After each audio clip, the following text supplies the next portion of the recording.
Good morning. 7:50 ng umaga.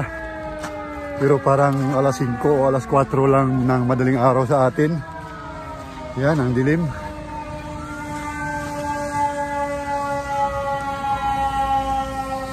Tapos, may narinig akong siren ng mga fire truck. So, siguro mayroong sunog na nangyari. May nadisgrasya na sasakyan. Ayun oh, bumangga sa may poste. Nadulas yun dahil sa snow.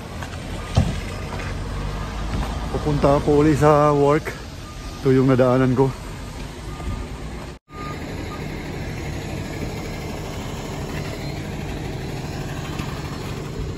Rescue.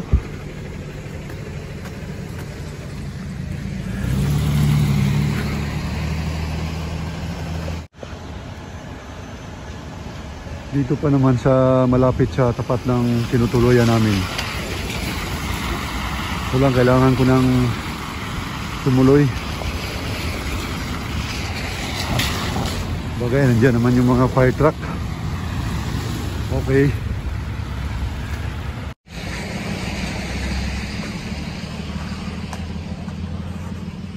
Hindi siya naulan ngayon ng snow ngayong oras na to. Pero ang lamig niya.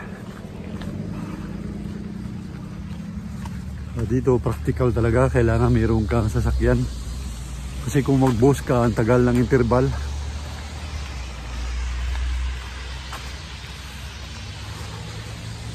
Yan o. Ito yung malamig kapag yung snow ay patunaw, pero sigurado to ulit mamaya bubuhos na naman to.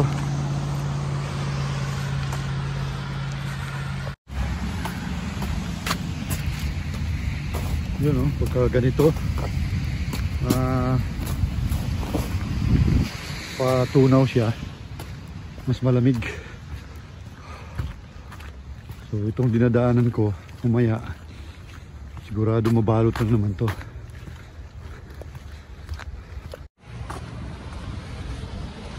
Malapit na tayo, malapit na, 5 hakbang na lang. Yan, nakita ko na yung kasama ko, dito na yung kotse niya. So, sana paglabas namin ganito pa rin, walang snow. Yan, napakalinaw, napakalinis. So dito na tayo, waiting na lang tayo mag-open yung store kasi dito yung pinaka entrance namin sa main. Yun, nandito na nga si Sir Archie. Oh sir, good morning. Ha? Ha? Sakay, maulan. Oo nga eh. Ang lamig. So pasok muna tayo sa kotse niya. Magpainit muna. Good morning sir. Good morning po. Yun. Wala pa kasi yung magbubukas. Ha? Wala pa yung magbubukas, di pa nadating. Yan, dito ako sa loob ng kotse ni Sir Archie. Hello. Dito, Morning. yeah, good morning. Dito baliktad, kailangan pumasok para magpainit. Sa atin, sa Pilipinas, kailangan pumasok para magpalamig sa aircon. So inantay muna namin yung store manager, sir, no? Yes, store manager para magbukas nung main door at makapasok kami. Ang episode yung nakaraan kasi ano yun, malakas ang snow. Yung paglabas natin. Snowstorm. Yun na nga, inabot kami noon ng snowstorm. Ikaw, anong oras ka nakauwi noon?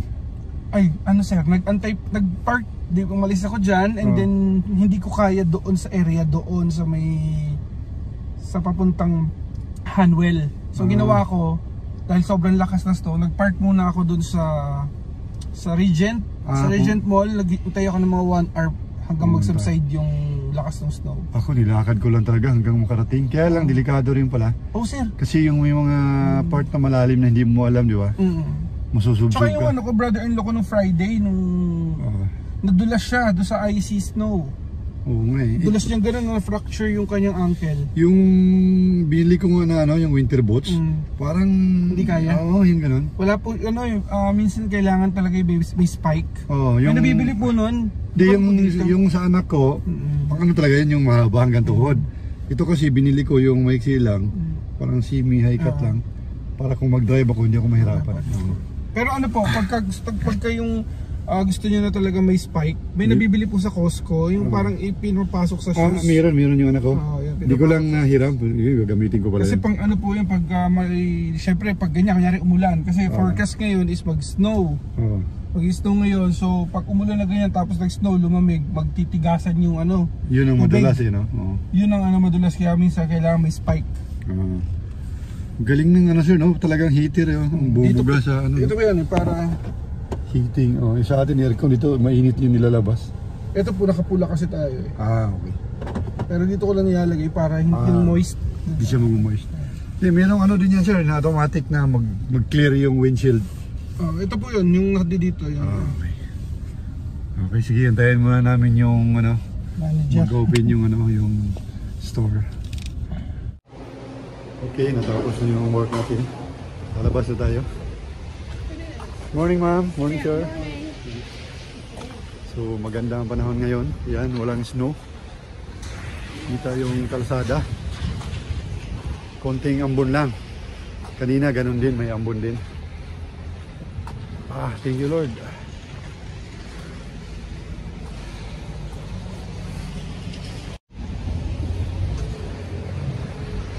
Tayin ko lang yung kasama ko na lalabas.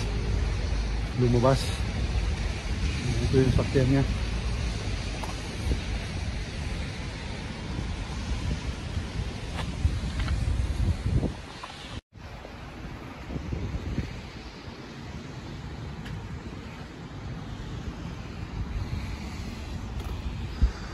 Dito kailangan talaga sipag. Maliban sa mag-apply ka online, magano ka rin yung pupuntahan mo yung mga store, magbigay ka ng ano, resume mo. Maraming trabaho dito. Basta hindi ka lang mapili. Yung kasama ko, alam ko licensed nurse yun. Yan, lumabas na.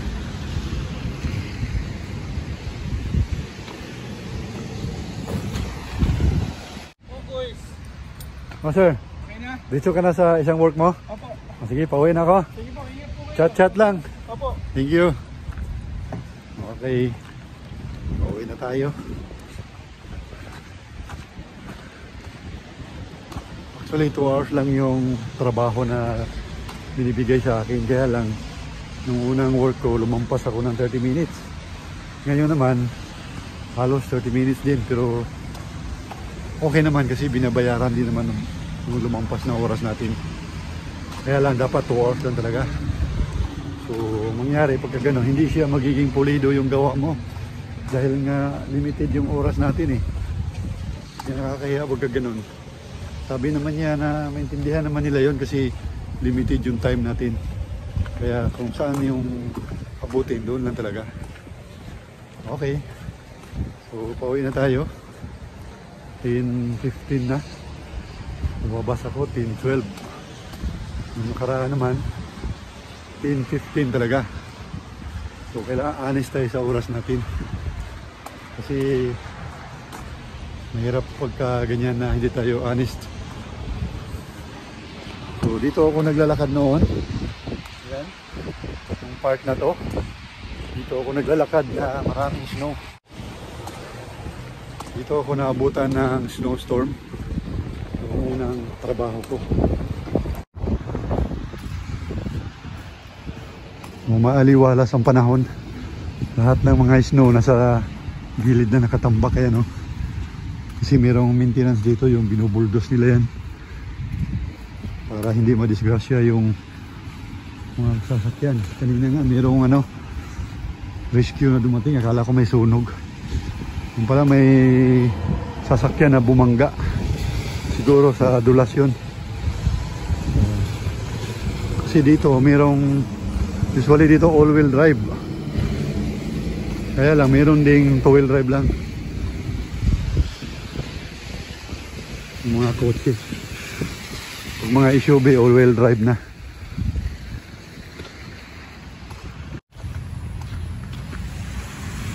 Dito ako naglalakad noon.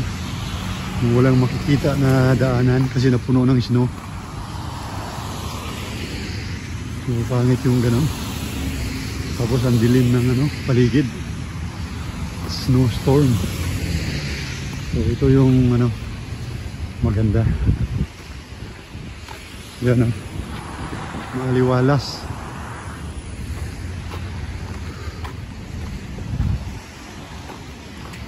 Irving gas station.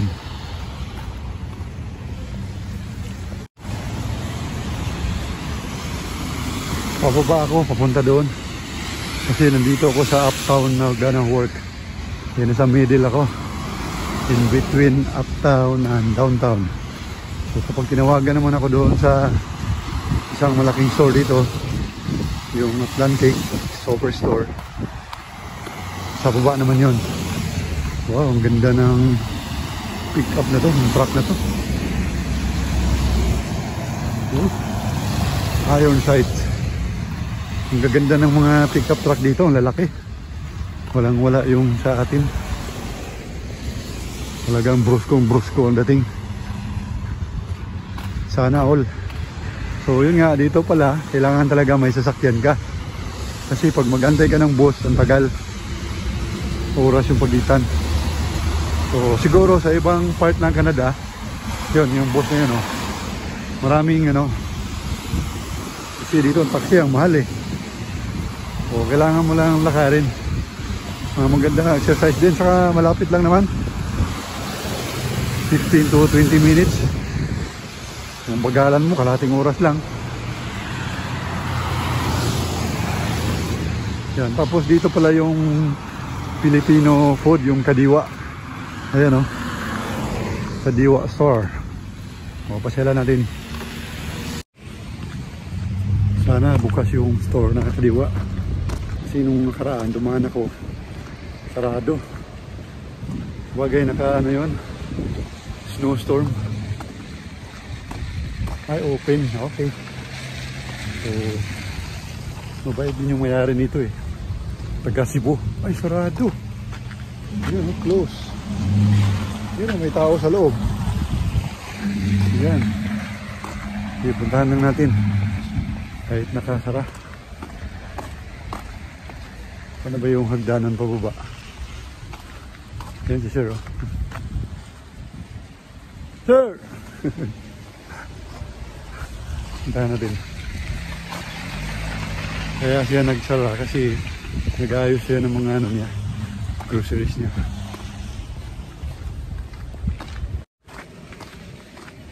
Good morning! Mabait na tao to. Yun, oh, ganda ng pick up niya. Morning, sir! Nakita ko, naka-close eh, sabi ko. Yun, si sir, oh, taga Cebu. Siya yung may-ari dito. Yan. Ah, mag-open ka na rin, sir? Oh, open na. Ah, okay. Kala ko, ano, sarado, sabi ko. Kailan ba ko mag-start dito, sir? Saan ka galing? Yun, galing ko sa, ano, sir, part-time. Ah, asa? Sa, ano, sa, okay lang, sir, nagano ko. Oo, sa asa part-time. Sa Marshall, sir. Ha? Marshall. Marshall store sa Uptown. Ah, Marshall Store. Oo, sir. Yun, oh. Ano ka doon? Retail? Hindi, sir, nagano kami, naglinis kami ng building. Ah, building. Yun, oh. May kasama ako doon na nurse. Sino? Pilipino din. Yan, yung mga grocery ni sir, puro Filipino food yan. May halo man dito, counting hindi Filipino, pero talagang Filipino to. Kadiwa ang pangalan ng store, yan. So dito kami nabili. Dito ako nakabili ng bulad, tuyo, yan, galunggong. Yan, sir, kuhanan ko lang, sir, ha? Yun. Nag-a-apply din ako dito kay sir. Part-time. Dahil lang wala pa daw. Ayan. Dito yan. Meron ka dito mga ano, galunggong. Ang bakol. Yan.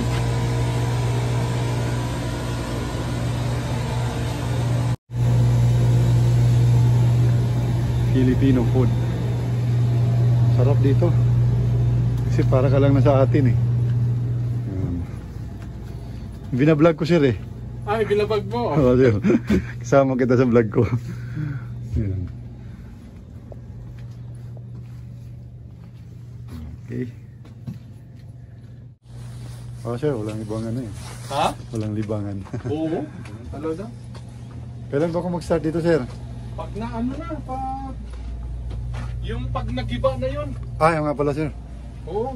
Hindi, baka pwedeng sumama sa paggiba dyan. Ah, Sa'yo ba yan sir? ha? Yung gigibain? Gigibain yan. Pero sa'yo din yung building na yan sir? Hanggang dun lang, sa baba. Okay.